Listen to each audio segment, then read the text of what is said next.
Silva bersuara, membuat Pak Hendra bersemangat untuk bekerja dengan 2 hadiah tangan itu, lalu bergerak menuju pelabuhan Ratu Putrinya. Kondisi ini membuat Silva semakin gelisah tanpa tahu dari mana awalnya. Silva mulai mengubah arah dengan menyiapkan kisi-kisi agar Pak Hendra bisa mengendarai perahunya. Dan pastinya Pak Hendra tidak menolak niat baik putrinya. Setelah perahu siap, pria itu meletakkannya di tempatnya. Dan kemampuan Pak Hendra dalam hal itu memang tidak dapat diragukan. Bahkan Silva pun mengakui, pengalaman mereka sangat berbeda saat bersama Hengki suaminya. Namun, Pak Hendra tidak memperhatikan panggilan Silva. Dia sangat fokus menyiapkan banjir bandang untuk putrinya. Tapi sebelum banjir bandang itu terjadi, mereka berdua terkejut saat mendengar suara bel rumah tiba-tiba. Mereka bertukar pandang bingung sejenak sebelum buru-buru membereskan keadaan di sekitar supaya tidak menjadi tanda tanya. Silva berlari ke dalam kamar, sementara Pak Hendra membuka pintu, dan ternyata itu adalah pengamen yang datang. "Saya Om," kata salah satu pengamen dari 2 orang tersebut. "Ambil saja semua," jawab Pak Hendra sambil memberikan 2 lembar uang 2.000.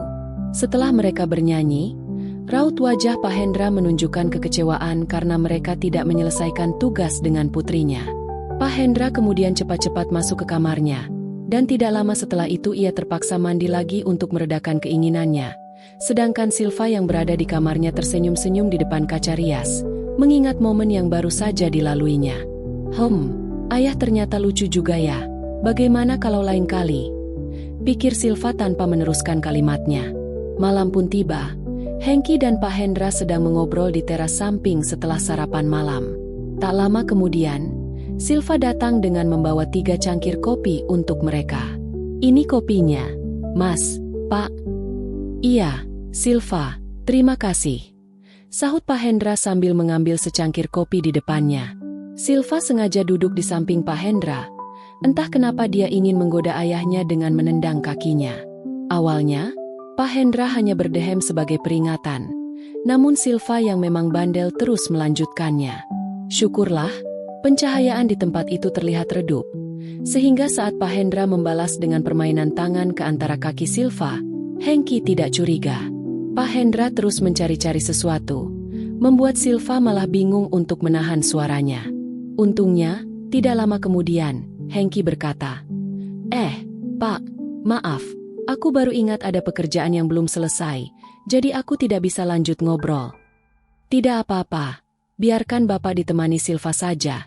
Silakan pergi kalau mau kerja, nanti keburu ngantuk," ucap Pak Hendra. "Iya, Pak, aku pergi dulu ya, Pak."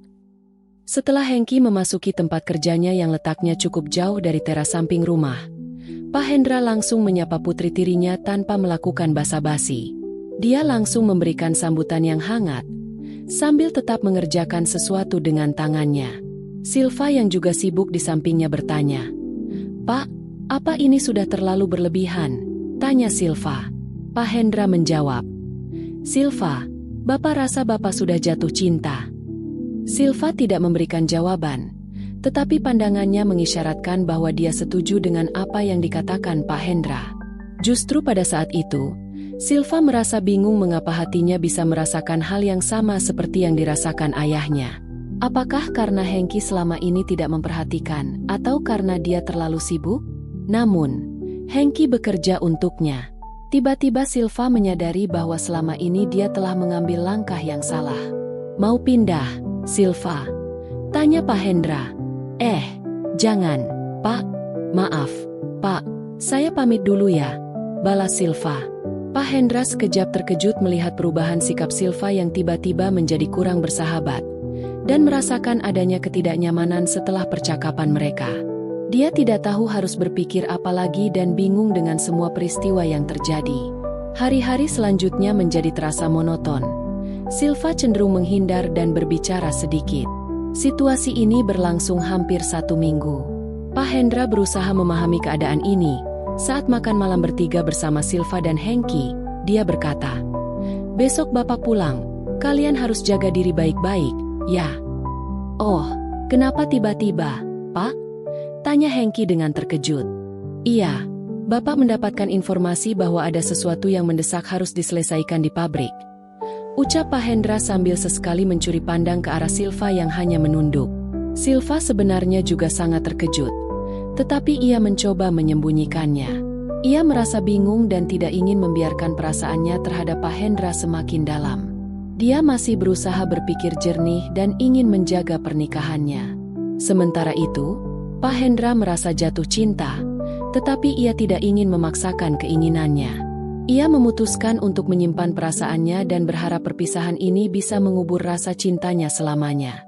Setelah Pak Hendra kembali ke kotanya, Silva menjadi murung dan tidak bersemangat dalam menjalani aktivitasnya. Hengki menyadari perubahan itu dan berusaha menegurnya. Namun Silva hanya menjawab tidak ada yang salah. Silva berupaya bersikap biasa di depan suaminya, tetapi pikirannya tidak pernah lepas dari Pak Hendra. Setiap saat, sosok bapak tirinya selalu terbayang di pikirannya.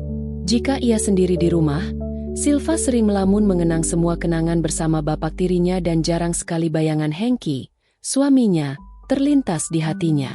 Suatu ketika, Hengki pulang dengan tergesa-gesa dari kantor meskipun waktu masih siang. "Silva, kamu di mana?" tanya Hengki penuh rasa khawatir. "Iya mas, aku di dapur baru saja memasak," jawab Silva. Hengki segera menuju ke arah Silva dan berkata, "Bapakmu kecelakaan, sekarang ada di rumah sakit." Mendengar hal itu, Silva merasa gemetar dan air matanya mengalir. Orang tercintanya mengalami musibah, sehingga Silva cepat-cepat ke rumah sakit bersama Hengki ke rumah sakit tempat Pak Hendra dirawat. Untunglah, setibanya di sana, dokter memberi kabar bahwa Pak Hendra tidak mengalami luka yang serius. Silva segera menghampiri Pak Hendra dan pria itu merasa terharu dengan kedatangan putri kesayangannya. "Bapak bagaimana? Kenapa bisa kecelakaan?" tanya Silva. "Mungkin karena bapak kurang hati-hati, Silva. Mungkin karena sudah tua, jadi kurang fokus," jawab Pak Hendra. Percakapan mereka terus berlanjut di sana. Keesokan harinya, Hengki memilih untuk kembali ke kantor, sementara Silva diizinkan suaminya untuk merawat bapaknya. Beruntung, sore itu Pak Hendra sudah diperbolehkan pulang.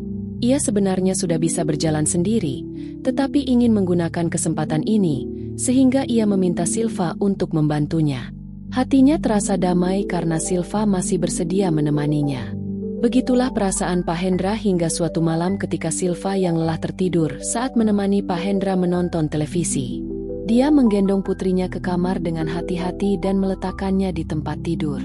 Lalu ia berbaring di samping Silva dan memandangi wajah putri tirinya yang tetap cantik dan tidak berubah. Namun, ketika menatap Silva, keinginan yang pernah tertahan muncul kembali dalam diri Pak Hendra. Dengan ragu, ia mulai berbicara, tetapi tiba-tiba Silva terbangun dari tidurnya. "Maaf, Silva, bapak tadi belum selesai berbicara," ia berkata, tetapi Silva tersenyum dan menjawab, "Bapak jangan pergi lagi ya Pak, Silva tidak bisa jauh dari bapak." Pak Hendra menatap wajah putrinya, dan ada rasa haru dan kebahagiaan di mata keduanya. Tanpa perlu berbicara, mereka sama-sama memahami bahwa mereka tidak ingin saling melepaskan. Obrolan yang sempat terhenti itu pun berlanjut lebih dari yang mereka bayangkan. Jurus andalan Pak Hendra seakan membawa Silva ke dunia baru yang lebih indah. Sebuah dunia yang penuh dengan kebahagiaan tak terlukiskan. Silva menerima setiap jurus Pak Hendra hingga membiarkan Pak Hendra meracik dengan handalnya. Silva menjadi hidangan pagi pertama untuk Pak Hendra setelah lama tidak bertemu.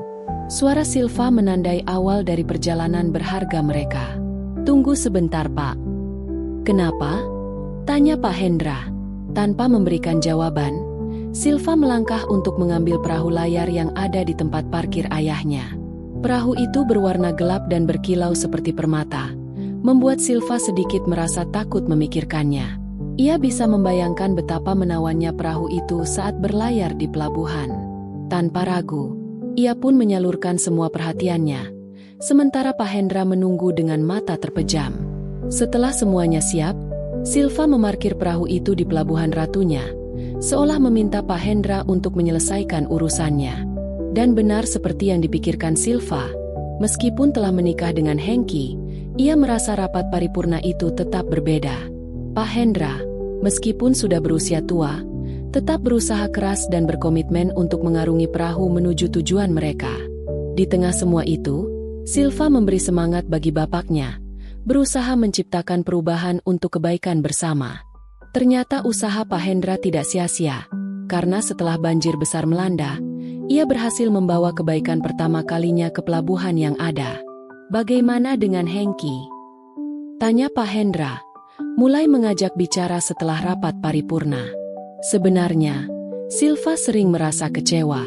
Saya ingin berbagi cerita, tapi tidak tahu pada siapa, ujarnya kepada bapaknya. Sekarang cerita terus terang saja. Bagaimana Silva? Dengan itu, Silva menceritakan aktivitasnya bersama Silva. Ia tersenyum. Setidaknya malam itu ia bisa saling berbagi kebahagiaan dan cerita dengan bapak tirinya. Selama seminggu tinggal di rumah Pak Hendra, Silva merasakan kasih sayang dari bapak tirinya. Mereka banyak menghabiskan waktu di rumah bersama. Hanya sesekali pergi jalan-jalan atau makan. Hingga pada minggu kedua, di hari pertama, Hengki datang menjemput Silva di rumah bapak tirinya. Meskipun demikian, pada malam terakhir Silva di rumah Pak Hendra, mereka tetap tidak melewatkan rapat paripurna sebagai kenangan. Ketika pagi tiba, Silva yang masih berada di rumah bapaknya enggan mengakhiri kebersamaan mereka. "Kamu belum siap-siap, Silva? Sebentar lagi Hengki datang," kata bapaknya. Tunggu dulu, Pak, Silva masih malas." "Ayolah, Silva, Bapak tidak ingin ada masalah dengan suamimu," ujarnya. Akhirnya, Silva mengikuti nasihat bapaknya dan bersiap sebelum suaminya tiba. Pak Hendra sebenarnya merasa berat untuk melepaskan Silva, tetapi ia tidak bisa berbuat lain. Hari-hari pun berlalu seperti biasa, dan selama berjauhan dengan Pak Hendra, Silva sering video call dengan bapaknya.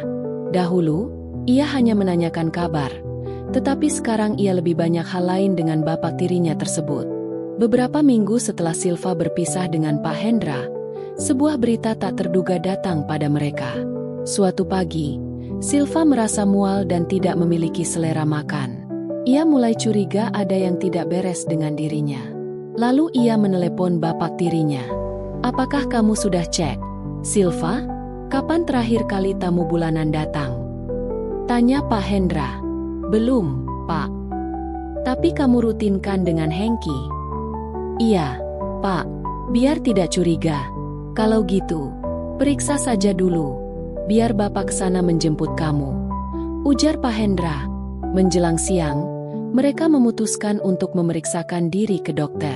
Penjelasan dari dokter menyatakan bahwa Silva positif ting-ting, dan Pak Hendra dengan tegas menyebutkan bahwa ia adalah pemiliknya. Kebahagiaan terpancar di wajah keduanya. Ketika Hengki tiba di rumah, Silva segera mengabarkan hal tersebut pada suaminya. Hengki sangat senang mendengarnya setelah lama menunggu kehadiran anggota baru. Tak lama lagi, ia akan menjadi ayah. Sejak saat itu, Hengki juga lebih memperhatikan semua yang dibutuhkan istrinya. Membuat Silva merasa sedikit tertekan oleh perlakuan suaminya. "Mas, tidak perlu berlebihan. Aku baik-baik saja meskipun kamu khawatir aku kesusahan saat kamu bekerja. Bagaimana jika Bapak saja yang pindah ke sini agar ada yang menemani aku?" saran Silva. "Itu bisa jadi ide yang baik, Silva." "Oke, nanti sepulang kerja aku akan singgah ke rumah Bapak dan mengajak beliau ke rumah Silva," jawab Hengki. Silva bersukacita karena impiannya untuk selalu dekat dengan Pak Hendra akhirnya terwujud. Menjelang malam, saat Silva sedang menyiapkan makan malam, Hengki tiba dan membawa bapak tirinya. "Aku mau mandi sebentar ya," kata Hengki sambil membawa perlengkapannya. "Iya Mas, setelah kamu mandi mari kita makan," jawab Silva. Hengki pun mengangguk, sementara Pak Hendra dan Silva saling tersenyum. Dan benar saja, setelah Hengki pergi, Pak Hendra langsung menyambut dan menyantap makanan putrinya dengan lahap. Silva juga ikut menikmati, tetapi dia perlu mengingatkan agar semuanya berjalan lancar. "Tenang saja Pak, nanti aku yang mendatangi Bapak," kata Silva mengingatkan bapak tirinya. Pak Hendra mengangguk. Memang ada kebenaran dalam ucapan Silva. Ia tidak boleh bertindak sembarangan, apalagi karena Hengki saat ini berada di rumah. Kehadiran Pak Hendra di rumah Silva membuat keduanya lebih leluasa dalam berbuat baik satu sama lain, terutama saat Hengki sedang bekerja. Mereka tidak hanya berada di satu ruangan, tetapi juga memanfaatkan setiap sudut rumah untuk mewujudkan impian bersama. Namun, ketika Silva memasuki bulan ke-7 kehamilannya, musibah menghampiri keluarga mereka. Hal ini dimulai saat ada tetangga baru yang pindah ke rumah depan mereka, dan kabar yang beredar menyebutkan bahwa dia adalah seorang janda namanya Nisa. Suatu pagi, Silva seperti biasa mengantar Hengki menuju mobil untuk pergi kerja, dan secara kebetulan mereka bertemu dengan tetangga baru tersebut. Awalnya, tidak ada yang mencurigakan dalam perkenalan dengan Nisa, janda yang sebaya dengan Hengki. Namun, situasi mulai berubah ketika Nisa sering berinisiatif muncul saat Hengki berangkat dan pulang kerja, selalu menyapa suami Silva. Seiring waktu, keraguan mulai muncul dalam hati Silva, karena semakin hari sikap Nisa tampak semakin genit terhadap suaminya. Silva sudah mengeluhkan perilaku wanita itu kepada Hengki, tetapi suaminya justru terkesan membela tetangga mereka. Cemburumu itu tidak beralasan, Silva, begitulah tanggapan Hengki. Konflik antara mereka semakin sering terjadi, hingga suatu ketika Silva semakin marah ketika Hengki setuju untuk mengantar Nisa ke suatu tempat dan kembali malam. Hengki bersikeras bahwa tidak ada hubungan spesial antara dirinya dan Nisa, namun karena kesal terus-menerus dituduh, Hengki malah menjadi lebih dekat dengan Nisa. Ia mulai jarang berada di rumah karena lebih sering menemani Nisa beraktivitas, dan lama-lama Hengki merasa tertarik pada Nisa. Silva pun tidak ragu melaporkan masalah ini kepada Pak Hendra. Meskipun mereka menyimpan rahasia besar, Pak Hendra ingin menghindari masalah dalam rumah tangga putrinya. Pak Hendra pun membahasnya dengan Hengki dan sempat menegurnya, tetapi hasilnya sama saja, Hengki tetap keras kepala. Segala upaya Silva untuk menjauhkan Hengki dari Nisa telah dilakukan, tapi suaminya tetap tidak memperhatikannya. Hingga akhirnya, Silva yang tidak tahan dengan sikap Hengki memilih untuk berpisah. Hengki pun setuju dengan keputusan Silva untuk bercerai, dan proses perceraian pun berjalan lancar. 2 bulan setelah itu, Hengki menikah dengan Nisa, sementara Silva memutuskan untuk pergi dari rumah lamanya dan tinggal bersama ayah tiri. Kehidupan mereka pun kembali berjalan harmonis. Meskipun Hengki bukan lagi suami Silva, ia tetap bertanggung jawab terhadap anak yang dikandung mantan istrinya itu. Bahkan, Hengki ikut menunggu saat Silva akan melahirkan. Sementara itu, pada pernikahannya yang sudah menginjak 1 tahun, Hengki dan Nisa belum juga memperoleh keturunan. Padahal bersama Silva, ia berhasil mempunyai 1 anak. Hal ini membuat Nisa penasaran sampai suatu pagi, 2 tahun kemudian, Hengki dan Nisa memeriksakan diri ke dokter. Hasilnya mengejutkan, ternyata Hengki yang bermasalah. Ia merasa bingung dan tidak percaya. Namun, kejutan semakin bertambah saat Hengki dan Nisa hendak keluar dari ruang dokter dan kebetulan berpapasan dengan Silva, sang mantan istri. Silva terlihat bersama ayah tirinya. Namun yang membuat Hengki terkejut adalah perut Silva yang tampak buncit. Silva, bagaimana kabarmu? Baik, jawab Silva. Tunggu sejenak. Aku baru saja dari dokter dan dia berkata ada masalah dalam diriku. Tapi kenapa kamu bisa memiliki anak? Hengki terus bertanya. Ini bukan urusanmu, Mas. Kita sudah tidak ada hubungan apapun lagi. Namun, Silva dan Hengki belum selesai berbicara. Tiba-tiba Pak Hendra menarik Silva dari mantan suaminya. Pak Hendra dan Silva kemudian masuk ke dalam ruang dokter, tanpa memperhatikan Hengki yang masih merasa bingung. Pada saat itu, Hengki mulai menyadari bahwa selama ini Silva terlibat sesuatu dengan ayah tirinya. Meskipun begitu, ia juga tidak bisa menyalahkan orang lain, karena dirinya pun telah melakukan kesalahan yang sama, meskipun Silva dulu yang mengkhianatinya.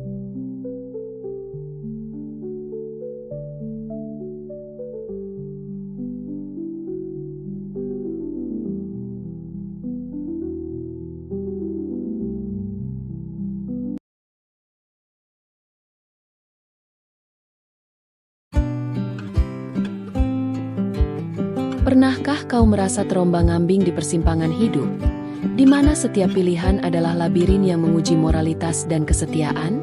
Begitulah rasanya bagi Bhaskara, ketika istrinya, Elara, memilih jalan sunyi menuju negeri utara.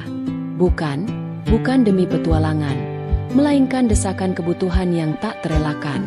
Keputusan Elara untuk bekerja di distrik Sejin sebagai pekerja migran, bagaikan tirai yang perlahan menutup babak keintiman dalam rumah tangga mereka. Apalagi Bhaskara berada di persimpangan karena desakan mertua dan kemelut bersama adik ipar. Bagaimana kisahnya? Inilah kisah yang penuh konflik dan emosional lahir batin.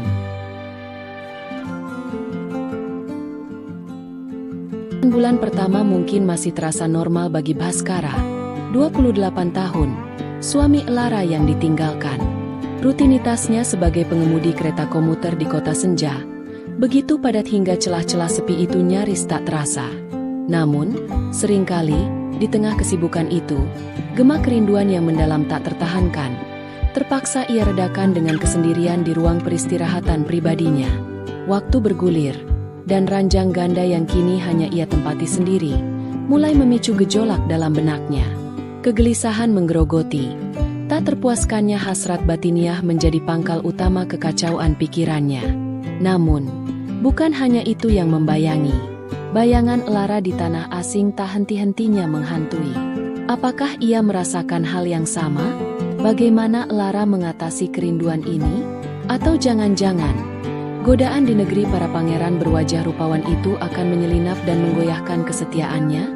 Pikiran-pikiran gelap ini berputar-putar, hingga akhirnya, untuk meredakan badai di kepalanya, Bhaskara memutuskan untuk mencari pelampiasan sesaat di kawasan hiburan malam di sudut kotanya, yang dikenal sebagai Istana Hati Beku.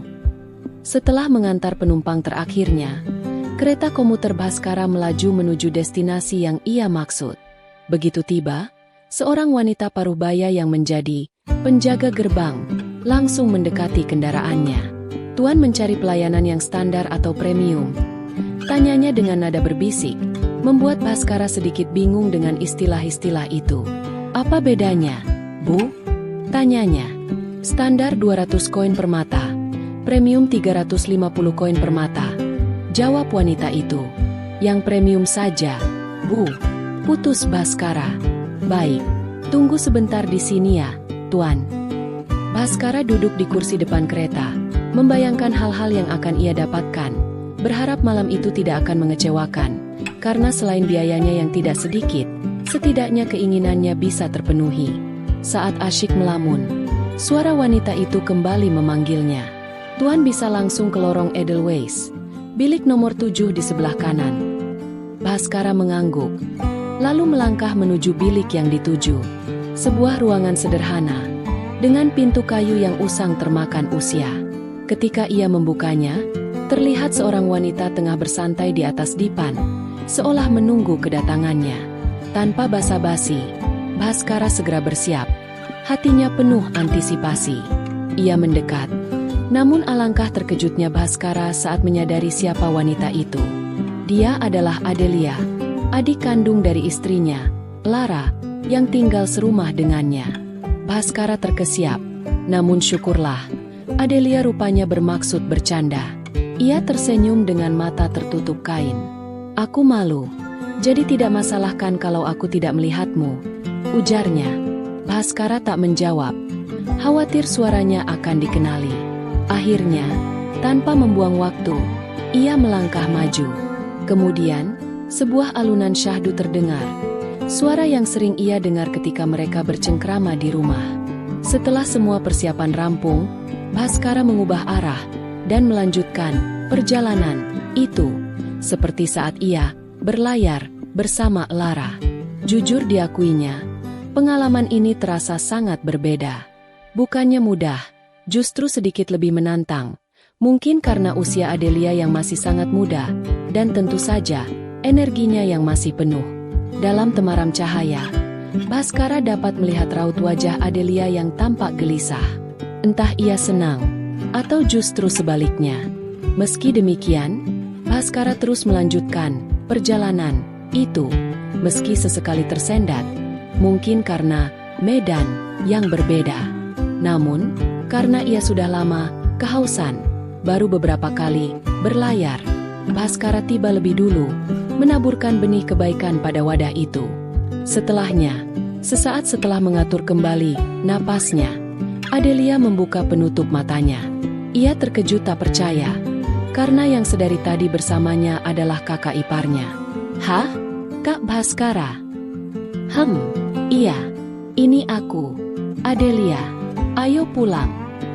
Mungkin karena rasa canggung, Adelia merapikan diri, begitu pula Bhaskara. Mereka berdua segera beranjak menuju rumah. Sepanjang perjalanan pulang, Bhaskara dan Adelia hanya terdiam. Bhaskara tidak berani memulai percakapan, merasa sangat canggung dengan apa yang baru saja mereka lalui. Adelia sendiri tentu juga malu, karena ketahuan bekerja di tempat seperti itu. "Maafkan, Kak Bhaskara," kata Adelia. Jawab Bhaskara sambil terus menatap lurus ke depan, seolah sangat fokus pada jalanan. Adelia juga, Kak," jawabnya singkat. "Kakak tadi benar-benar di sana." Mendengar ucapan Bhaskara, Adelia menunduk. "Kamu kan tahu kakakmu jadi pekerja migran. Tadi pun kakak baru pertama kali, kok. Dan asal kamu tahu, ini pertama kalinya kakak ke tempat seperti itu," ungkap Bhaskara, berusaha memecah keheningan di antara mereka. Tapi Adelia berterima kasih, "Kak Bhaskara." Tiba-tiba Adelia menjawab, membuat Bhaskara terheran. "Maksudmu?" tanyanya. "Ya, terima kasih. Sudah jadi pelanggan pertama Adelia," jawabnya. "Apa? Jadi?" Belum selesai Bhaskara menyusun kalimat, Adelia lebih dulu menjawab, "Ya, hari ini hari pertama Adelia bekerja di sana. Dan Kak Bhaskara adalah orang pertama yang, ujarnya, membuat Bhaskara terkejut bagai disambar petir. "Tapi Adelia beruntung, Kak," katanya, lagi-lagi membuat Bhaskara heran. "Maksudmu, Nak?" tanyanya terbata. Adelia senang, "Kak, karena impian Adelia akhirnya terkabul. Dan kakak tahu, Mbak Lara itu tidak bisa memberi keturunan. Kak, seharusnya Adelia yang jadi istri Kak Bhaskara. Dan sebenarnya, Ibu ingin kita menikah, Kak, karena Mbak Lara tidak bisa memberi cucu untuk Ibu. Dan Ibu ingin ada anak kecil di rumah ini," katanya. Aku jadi tambah bingung, Adelia," potong Bhaskara. "Kakak tahu kenapa Mbak Lara jadi pekerja migran? Dia jadi pekerja migran bukan karena ekonomi, tapi karena jengah disuruh ibu memberi cucu," katanya, mencoba membuka sebuah rahasia yang jujur Bhaskara sendiri tidak menyadarinya. "Apa benar ibu bicara seperti itu?" tanya Bhaskara ragu. "Kalau kakak tidak percaya, tanya saja sama ibu, Kak," katanya lagi. Selanjutnya, Adelia juga menjelaskan alasannya mengapa ia sampai bekerja di tempat hiburan malam tadi. Alasannya tak lain, karena ingin mencari pengalaman, dan setidaknya ia tidak canggung saat ada pria yang meminangnya nanti. Meski pada akhirnya pria itu adalah Bhaskara, kakak iparnya sendiri. Singkatnya, tak lama kemudian, sampailah mereka di depan gerbang rumah. Waktu itu sekitar jam 2 dini hari. Adelia meminta Bhaskara masuk lebih dulu untuk memastikan jika ibu mertuanya masih terlelap di kamarnya. Setelah keadaan Bhaskara pastikan kondusif, barulah ia memberi isyarat pada Adelia untuk cepat-cepat menuju kamarnya. Ya, Bhaskara memang masih tinggal bersama ibu mertua dan juga adik iparnya, Adelia. Lantaran belum bisa membeli rumah, Lara menyarankan untuk tinggal sementara sampai bisa membeli rumah sendiri. Sesaat setelah Adelia masuk ke kamarnya, Nyonya Nirmala, ibu mertua Bhaskara, mendadak keluar dari kamarnya. "Baru pulang, Bhaskara?" sapa beliau saat Bhaskara sedang mengunci pintu. Bhaskara mengangguk dan tersenyum. "Mau ibu buatkan teh, ya?" katanya menawarkan diri. Tidak usah, Bu. Bhaskara mau istirahat saja," jawab Bhaskara. Tidak apa-apa kok," katanya sambil melangkah ke dapur. Melihat sikap baik ibu mertuanya itu, Bhaskara jadi teringat pada rahasia keluarga yang dikisahkan adik iparnya tadi. Ia mencoba lebih menerima sikap para wanita di sekitarnya dan tidak bertingkah sok baik seperti biasanya. Jadi ia biarkan ibu membuatkan teh. Sementara ia menuju kamar mandi untuk mencuci muka. Setelah selesai, tampak beliau duduk di meja makan dengan segelas teh yang ia buatkan untuk Bhaskara. "Ini tehnya, Bhaskara. Diminum dulu," katanya. "Iya, Bu," Terima kasih, jawab Bhaskara, sambil duduk menemani beliau di ruang makan. Bhaskara, ibu mau kamu jujur sama ibu, katanya. Tentang apa, Bu? Tanya Bhaskara. Selama istrimu jauh, apa kamu tidak kepikiran? Tanya Nyonya Nirmala seolah memancing arah pembicaraan. Ya kepikiranlah, Bu, jawab Bhaskara. Tidak, maksud ibu, apa kamu tidak kepikiran ingin? Tanya Nyonya Nirmala sambil memberi kode dengan kedipan mata. Bagaimana ya, Bu? Yang namanya suami? Ya pasti iyalah, Bu. Tapi mau bagaimana lagi? Jawab Bhaskara. Bhaskara, kalau kamu tidak keberatan, bagaimana kalau sama Adelia saja? Toh istrimu juga sudah salah membiarkanmu sendiri seperti ini. Ungkap Nyonya Nirmala yang ternyata senada dengan ucapan Adelia tadi. Tapi, Bu, Bhaskara mencoba mencari alasan lain. Jangan tapi-tapian. Bhaskara, ibu kan ya ingin ada suara anak kecil di rumah ini.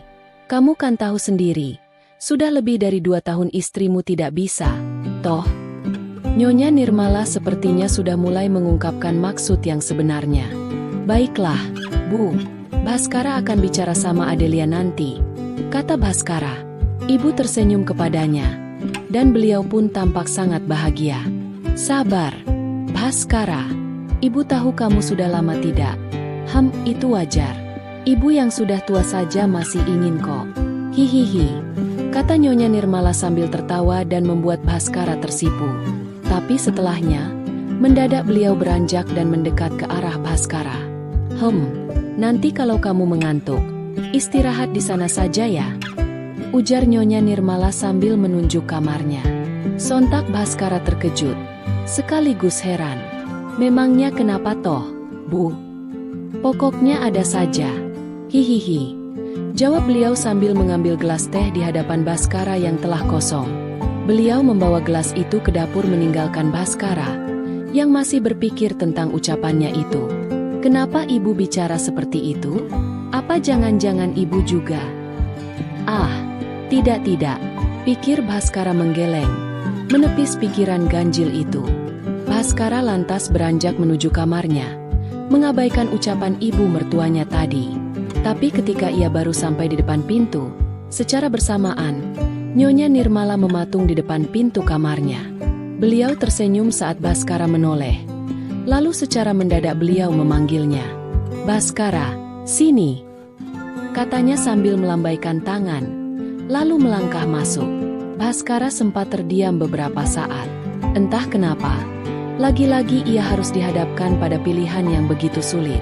Perang batin pun sempat singgah di benaknya.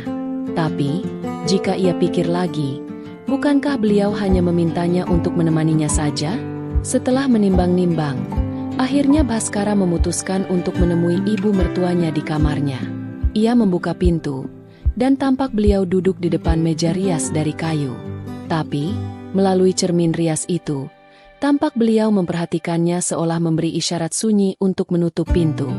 Bhaskara berpikir, mungkin beliau ingin curhat atau sekadar mengobrol saja, sehingga ia pun menurutinya.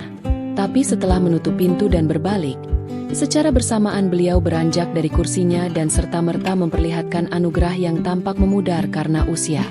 Sontak jantung Bhaskara berdebar kencang. Belum lagi, ketika beliau berputar-putar di depan cermin, lalu melambaikan tangan ke arahnya. Sebagai pria yang memang sudah lama tak mendapat siraman, tentu pikiran nakalnya pun timbul, dan seketika itu segala hormatnya sirna. Bhaskara tak lagi memikirkan istrinya. Bahkan rasa hormatnya pada beliau pun berubah menjadi keinginan yang tak terbendung. Sejenak Bhaskara memandang sosok ibu mertuanya itu, sebelum akhirnya ia maju dan sebuah sambutan perkenalan ia layangkan. Seperti yang ia duga, beliau pun menyambut riang sambutan baik itu. Tapi di tengah persiapan lain-lainnya itu, mendadak beliau menghentikan gerakan Bhaskara. Bhaskara, tunggu, ujarnya membuat Bhaskara heran.